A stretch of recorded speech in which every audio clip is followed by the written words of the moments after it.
los pueblos y todas las ciudades, jugando la montaña como rituales, vino de la tierra, los manantiales, elementos fundamentales, la fauna, la flora y los callejones, sur del cielo con las notas musicales, 3400 metros en el aire.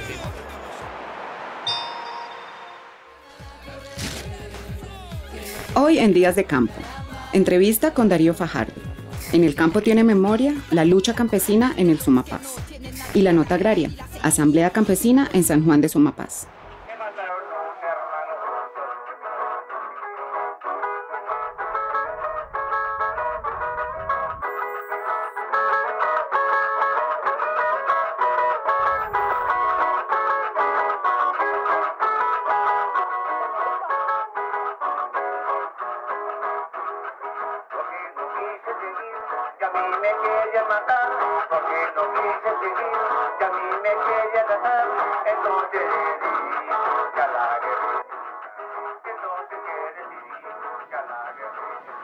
Sumapaz es la localidad 20 del Distrito Capital.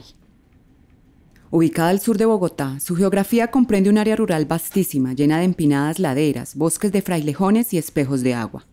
Dentro de esta región se encuentra el páramo más grande del mundo y una de las reservas de agua más importantes del país. Su historia está enmarcada en la lucha por la tierra. Desde el siglo XVIII, cuando estaba constituida por la hacienda con el mismo nombre, de propiedad de la familia Pardo Rocha, que abarcaba más de 200.000 hectáreas, allí el campesinado estaba reducido a condiciones semifeudales de explotación. Sin derecho a la tierra y explotados sin compasión, estos campesinos iniciaron un proceso de organización y lucha de la mano de Juan de la Cruz Varela y Erasmo Valencia, reivindicando así su derecho a la tierra y a la libertad. Tras el asesinato de Jorge Eliezer Gaitán, la violencia conservadora arremetió contra el campesinado sumapaceño, pero gracias a la tradición organizativa emerge la resistencia armada para defender la vida y el acceso a la propiedad sobre la tierra. El campesinado sumapaceño y sus referentes más destacados, Juan de la Cruz Varela, Julio Poveda, Pedro Pablo Bello, entre otros, asumen la amnistía decretada por Rojas Pinilla y potencian procesos de ligas campesinas que se violentan en la denominada Guerra de Villarrica, donde es traicionada la voluntad de paz del campesinado. Ganaron la titulación de sus tierras y consolidaron el sindicato agrario más longevo del país, Sintrapaz, Sindicato de Trabajadores Agrícolas del Sumapaz, que se mantiene actualmente. Esta experiencia de resistencia, su arraigo en las bases campesinas, sus procesos de articulación comunitaria y la dimensión histórica de los campesinos que allí resistieron, se convierten en ejemplo y referente de organización y lucha para el campesinado y para todo el movimiento social colombiano. Estamos hoy con el profesor Darío Fajardo. El profesor Darío Fajardo ha sido un referente en la recuperación de la memoria histórica de la lucha agraria en Colombia y de persistir desde la academia y desde el ejercicio crítico en lo que significa la figura de las zonas de reserva campesina como un elemento que discutiremos acá si es o no es, que pueda aportar en superar el tema de la tenencia de la tierra en Colombia y de abrir el escenario a una reforma agraria real, históricamente deshecha en este país, que es contradictorio, profesor Darío, en lo que significa América Latina, en el tema de la reforma agraria. Queremos hablar de eso y quizá iniciar un ejercicio que usted ha hecho interesante de rescate histórico con los referentes de la lucha agraria, especialmente en Cundinamarca y en lo que es la zona de Sumapaz. Muy bien, pues muy grato tener esta oportunidad de hablar de las reservas campesinas en un momento en el que están, pudiéramos decir, en el ojo del huracán. Sí. La figura de las reservas campesinas nace muy atrás.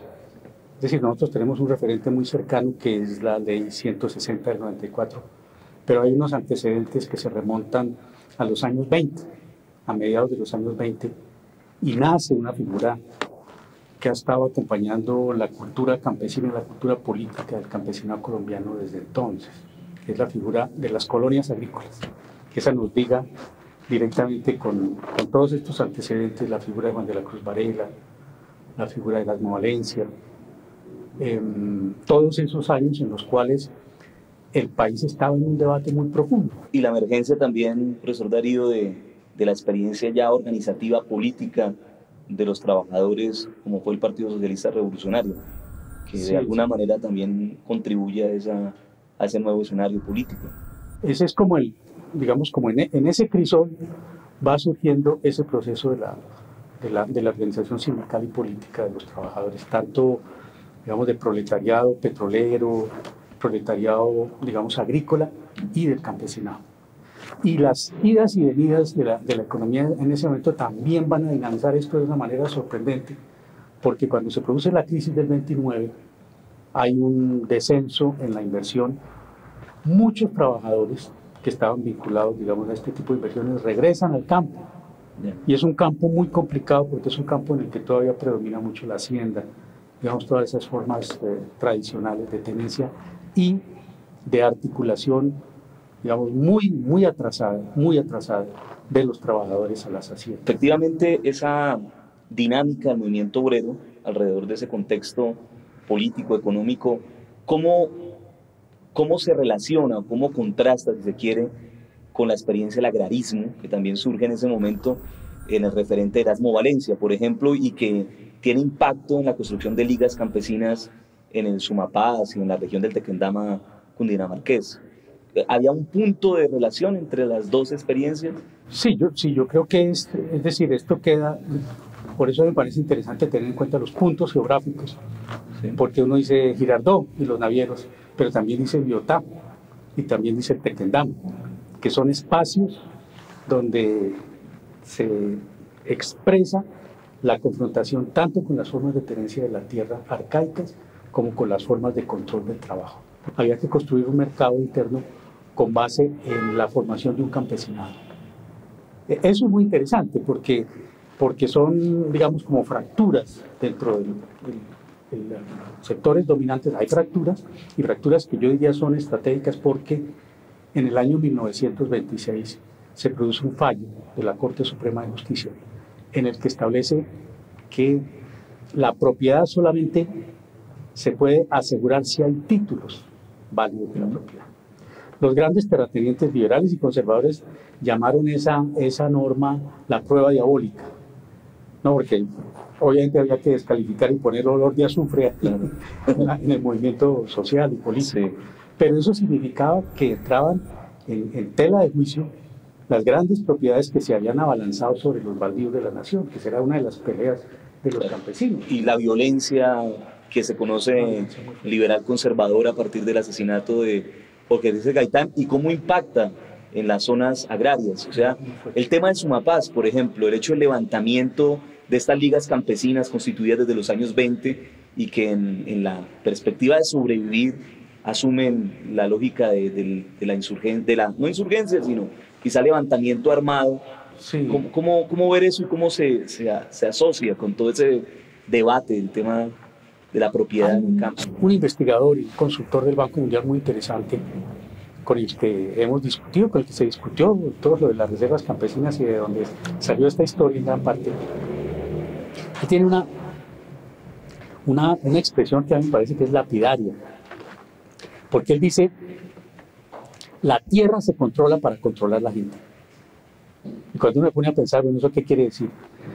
Resulta que Colombia ha sido un país en el que hay mucha tierra y relativamente la dimensión demográfica es relativamente reducida. La tierra no produce sola, sí. La tierra produce si hay gente, pero si esa gente tiene tierra no le va a producir al terrateniente. Entonces la forma de arrinconar al campesino, de convertirlo en aparcero o en jornalero, proletario, es quitándole la tierra, es restringiéndole su acceso a la tierra, es cerrando la posibilidad de que el campesino se desarrolle como pequeño, mediano propietario. Entonces uno dice, esto tiene mucho sentido para el caso nuestro, sí. Porque eso empieza ya, digamos, en los años 20, se hace especialmente, pero eso sigue hasta acá. Y eso es lo que explica cómo un proceso como la ley 135 del año 61 se frustre, a pesar de lo débil que era, pero se frustra, porque los intereses que confrontan esa posibilidad de la democratización de la acción a la tierra son tan fuertes que no la dejan progresar.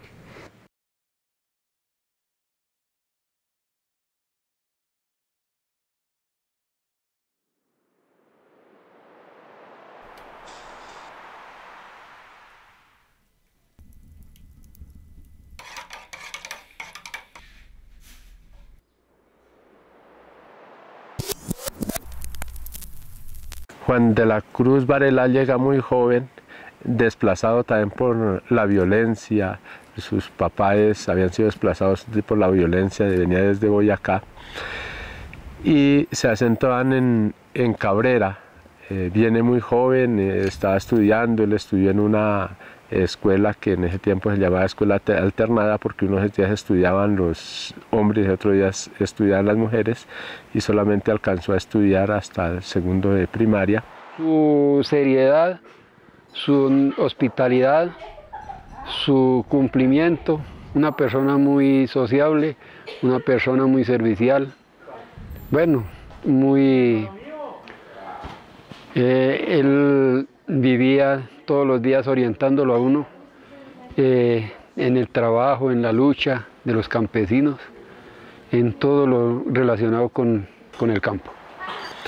Pero le ponía mucho interés al estudio, y es así que es conocido, nosotros lo conocemos como un autodidacta, porque no fue necesario que fuera tanto tiempo a los planteles educativos para tener un gran conocimiento.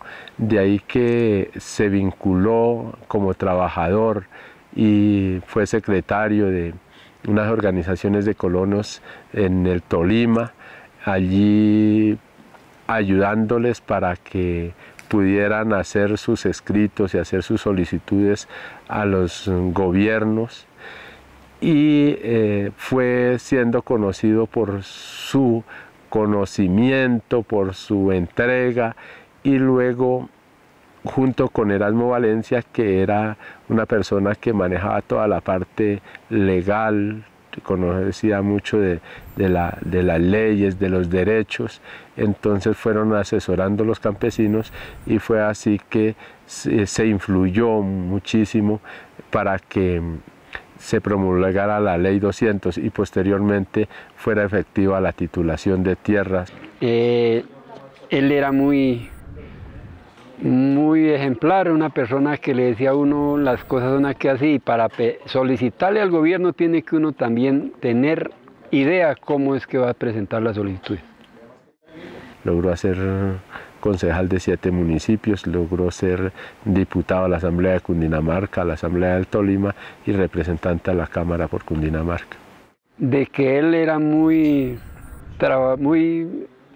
juicioso con la finca, él sembraba los arbolitos, él veía sus intereses que tenía en la finca, él muy sociable cuando llegaba uno a la casa, él cuando intervenía todo en defensa de los campesinos, en defensa de la mujer, en defensa de la niñez, en la educación, en la salud, en todo. Cuando las luchas agrarias de Juan de la Cruz, de Erasmo Valencia, se consiguió que los campesinos de Sumapaz tuvieran acceso a la tierra y hubiera titulación, detrás de eso vino la violencia, y de ahí que tuvo que alzarse en armas Juan de la Cruz. Hoy nuevamente, y para todo el país, y para nadie es desconocido, que ostentamos el título de ser una de las naciones más desiguales y donde hay mayor concentración de tierras. Entonces hoy todavía es válido, y mucho más que antes, la lucha por una reforma agraria integral. Los colonos, quienes estaban fundando fincas aquí, tenían que trabajarle para un patrono, con condiciones muy desventajosas para estos campesinos, para estos colonos. Fue así que comenzaron las luchas de colonos, se fueron organizando, y luego con la dirigencia de Erasmo Valencia, con la organización encabezada por Juan de la Cruz, se logra que en el año 36 se promulgara la ley 200, que decía que la ley es para quien la trabaja. Desde el momento mismo que entra la militarización, fue muy cruel como entraron, porque entraron fue ametrallando, bombardeando, quemando casas, y amenazando a la población civil, diciéndole que todos los que eran colaboradores de la guerrilla tenían que pagar, que los guerrilleros tenían era que morirse y que aquí de ahí en adelante iba a mandar el ejército. Hay un proceso de paz y hay una entrega de armas y desmovilización en Cabrera y posteriormente otra en Pasca. Los campesinos se dedican a trabajar la tierra, quienes estaban alzados en armas se dedican a trabajar sus tierras y a ver por sus familias, pero luego desde el establecimiento se comienza una persecución contra los más importantes líderes y una ofensiva para acabar con las vidas y acabar con la organización agraria. Aquí hay algo que a veces nos tratan de plantear como una crítica, y es que la figura nace, o la figura de las reservas campesinas se pone en práctica con un proyecto del Banco Mundial. Bueno, pues nos tocó y a pesar de haber nacido, digamos, dentro de un marco legal, digamos, primero que todo en el marco de la Constitución, Sí. en segundo lugar en el marco de la Ley 160, y con ese, digamos, con esa tutoría del Banco Mundial, pero encuentra una resistencia pavorosa.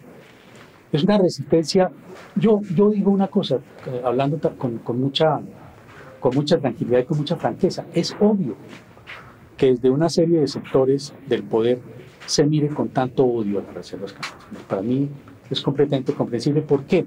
Porque la reserva campesina significa la posibilidad de que los campesinos tengan tierras, de que el Estado les reconozca esa territorialidad y todavía más, que tengan una organización reconocida por el Estado, no inventada desde el Estado, sino construida por la historia de la lucha campesina. Como en una lectura, digamos, de reflexión, podría ubicarse en lo que exige la discusión política en la ciudad, digamos, y su relación con lo agrario y la posibilidad de paz. Pues a mí me parece que esa relación de Bogotá, su ruralidad, la paz, los alimentos, dadas las dimensiones que tiene Bogotá como epicentro del país, es supremamente importante. Es supremamente importante porque bueno, Bogotá se está acercando ya casi a los 10 millones de habitantes. Sí. Y es muy interesante ver que los estudios sobre el abastecimiento alimentario de Bogotá le dan todavía un peso muy grande a estos anillos que están en torno a Bogotá. Es decir, Bogotá depende en gran parte de los anillos agroalimentarios que están a su alrededor. No, eso nos tiene que poner a pensar. Nos tiene que poner a pensar en, bueno, cómo el afianzamiento de Bogotá, de la capital, es el afianzamiento del país, ¿no? De una u otra manera lo que ocurra acá va a incidir en lo que pasa en el resto del país, porque de todas maneras nosotros estamos muy integrados.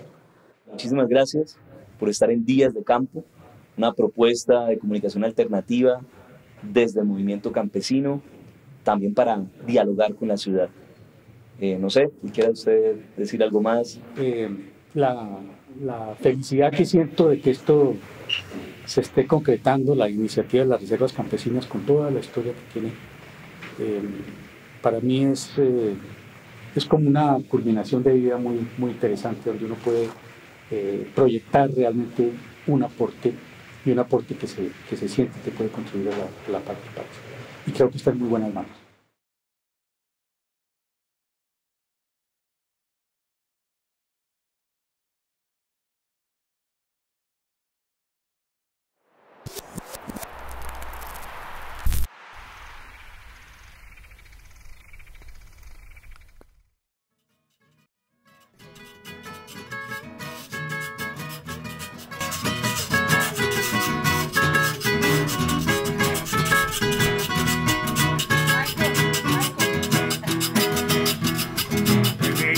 De diciembre del año 64, el 23 de diciembre del año 64, me mataron un hermano que en la finca trabajando, me mataron un hermano que en la finca trabajando.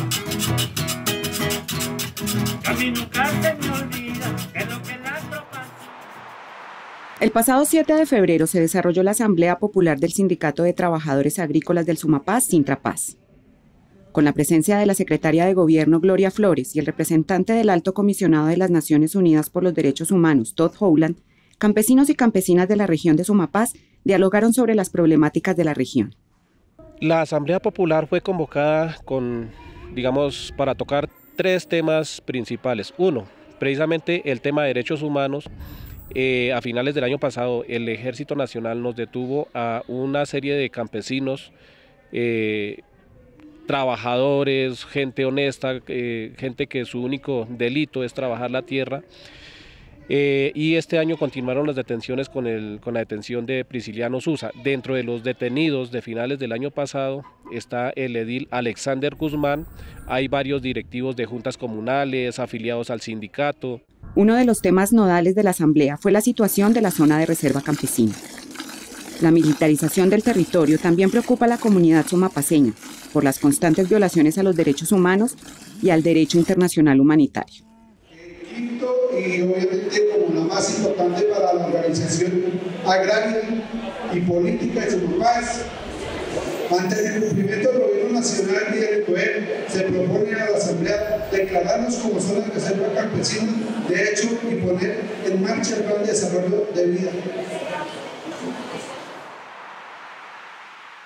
La zona de reserva campesina ha sido todo un proceso en el cual han participado toda la población campesina que está interesada. La situación es que luego de haber elaborado ese plan alternativo de vida, construido con toda la comunidad, después de haber llenado todos los requisitos que legalmente se nos exigían, ha quedado ese proceso entrabado. No sabemos a ciencia cierta porque no nos han dicho en dónde está la traba, no sabemos si es el gobierno el que finalmente se opone, no sabemos por qué no se declara este territorio como zona de reserva campesina, si es nuestro derecho, está en la Constitución y hemos realizado todo el proceso que se nos ha exigido y a este momento no. Desde el Sumapaz y creemos que desde todos los rincones de nuestra patria estamos absolutamente confiados y anhelamos a que los acuerdos de paz que se están llevando a cabo en La Habana lleguen a un feliz término. Estamos exigiendo del gobierno nacional que se acoja el cese bilateral de fuegos porque eso aclimataría y daría posibilidades más viables hacia un entendimiento definitivo tanto con la insurgencia de las FARC como con el inicio de diálogos con el ELN.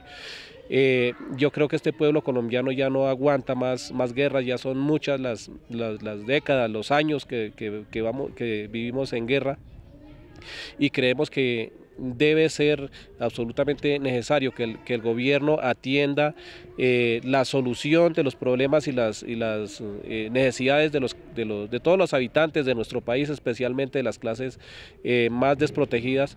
En la medida en que se solucionen los problemas sociales, seguramente que también es un paso definitivo hacia la paz, porque una cuestión es silenciar los fusiles, pero seguimos en el conflicto social.